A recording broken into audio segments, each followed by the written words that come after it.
देखिए, जब अल्कोहल का कंसंट्रेशन 30% पहुँचता है तो ईस्ट क्या करता है, को सुसाइड कर लेता है, मर जाता है, क्योंकि उसके पास न्यूट्रिशनल और कंसंट्रेशन ऑफ टॉक्सिन बढ़ जाता है। ठीक है, अब कहते हैं अनडिस्टिल्ड अल्कोहल को हम लोग बियर बोलते हैं, वाइन बोलते हैं, ताड़ी बोलते हैं। मैक्सिमम अल्कोहल 13% होता है। अब देखिए लैक्टिक एसिड का फॉर्मेशन, अब फिर वहीं पे आएगा, ग्लाइकोलाइसिस हुआ, 2 ATP 2 NAD बनाओ, नहीं पायरुवेट हुआ, पायरुवेट पे लैक्टिक एसिड डिहाइड्रोजिनेज काम करता है, जिंक मेटल के प्रेजेंस में NADH जो ग्लाइकोलाइसिस वाला है इसको यूज करके आपको लैक्टिक एसिड का फॉर्मेशन करता है। ठीक है, अब देखिए लैक्टिक एसिड के फॉर्मेशन में क्या क्या किया, लैक्टिक एसिड डिहाइड्रोजिनेज काम किया, ये भी इनकम्प्लीट ऑक्सीडेशन है, ये भी साइटोप्लाज्म होता है, नेट टू ATP गेन होता है, और मसल्स में और RBC में ये फॉर्मेशन देखने को मिलता है। देखिए यही चीज़ आया, ग्लाइकोलाइसिस पायरुवेट आया, पायरुवेट डिहाइड्रोजिनेज काम किया, अल्कोहल डिहाइड्रोजिनेज तो अल्कोहल बन गया, लैक्टिक एसिड डिहाइड्रोजिनेज काम किया तो लैक्टिक एसिड का फॉर्मेशन हो गया।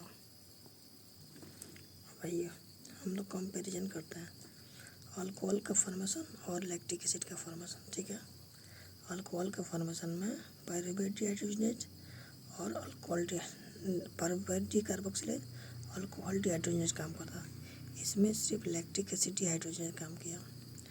इसमें लॉस ऑफ कार्बन देखने को मिलता है, इसमें नो लॉस ऑफ कार्बन होता है लैक्टिक एसिड में, क्योंकि इसमें CO2 निकल ही नहीं रहा है, इसमें CO2 निकलता है। ये कहाँ कहाँ होता है, ईस्ट में और बैक्टीरिया में होता है, और ये RBC और मसल में होता है। ठीक है, हाँ भाई, एरोबिक रेस्पिरेशन और एनारोबिक के बीच difference. Aerobic respiration complete oxidation of glucose होता है, नेट 38 ATP गेन होता है, NADH ब्रेक्स विगरसली और एनर्जी देता है। प्रोडक्ट क्या होता है, प्रोडक्ट CO2 और H2O बनता है। इसमें देखिए इनकम्प्लीट ऑक्सीडेशन ऑफ ग्लूकोज होता है, 2 ATP बनता है, NADH break slowly, not provide ATP, कोई ATP नहीं देता है। प्रोडक्ट लैक्टिक एसिड या फिर अल्कोहल हो सकता है इसका। ठीक है, अब हम लोग पढ़ेंगे रेस्पिरेटरी सबस्ट्रेट का कैसे कैसे क्या होता है शॉर्ट फॉर्म। देखिए रेस्पिरेटरी सबस्ट्रेट क्या होता है, कार्बोहाइड्रेट। ठीक है, ग्लूकोज कार्बोहाइड्रेट, देखिए इसका ग्लूकोज या फ्रक्टोज हो सकता है, फ्रक्टोज 1,6 में हुआ नहीं, फ्रक्टोज 1,6 बिसफॉस्फेट में वो टूटा तो धाप और पागल में हुआ नहीं, फिर आपको जो है PGH बढ़ के आपको एसिटाइल कोए तक पहुंचा।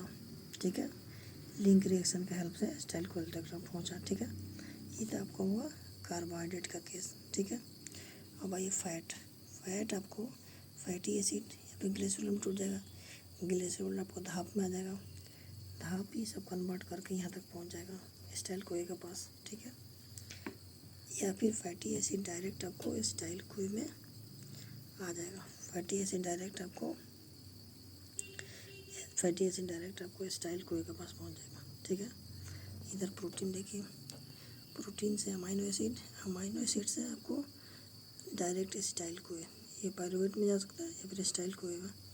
तो एसिटाइल कोए क्या है, आपको common pathway of respiratory intermediate का कॉमन पाथवे है, नहीं कॉमन रेस्पिरेटरी इंटरमीडिएट है ये एसिटाइल कोए। अब एसिटाइल कोए आपको करीब साइकिल में जा सकता है, कहीं भी यूज हो सकता है फॉर्मेशन में। ठीक है, अब आइए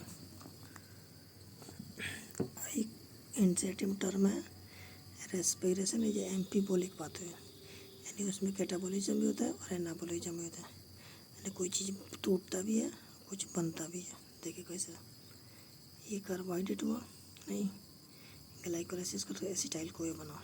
ठीक है, तो ये कैटाबोलिज्म हो गया। फैट हुआ, अब देखिए एसिटाइल कोए से आपको फैट बन गया तो ये एनाबोलिज्म हो गया। ठीक है, फिर एसिटाइल कोए आपको करीब साइकिल में गया नहीं, तो आपको ग्लूटामिक एसिड का फॉर्मेशन हुआ तो एनाबोलिज्म हो गया, क्लोरोफिल का सक्सिनेट से यूज़ करके क्लोरोफिल बनेगा।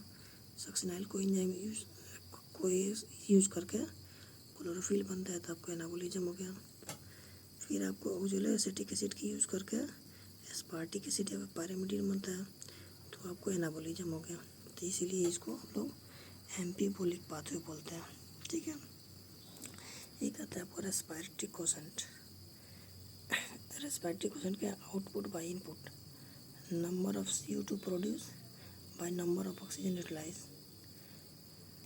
कार्बोहाइड्रेट हुआ, प्रोटीन हुआ, फैट हुआ, रेस्पिरेटरी कोशेंट क्या होता है 1:0.9:7 के 1:9:7 के रेशियो में होता है।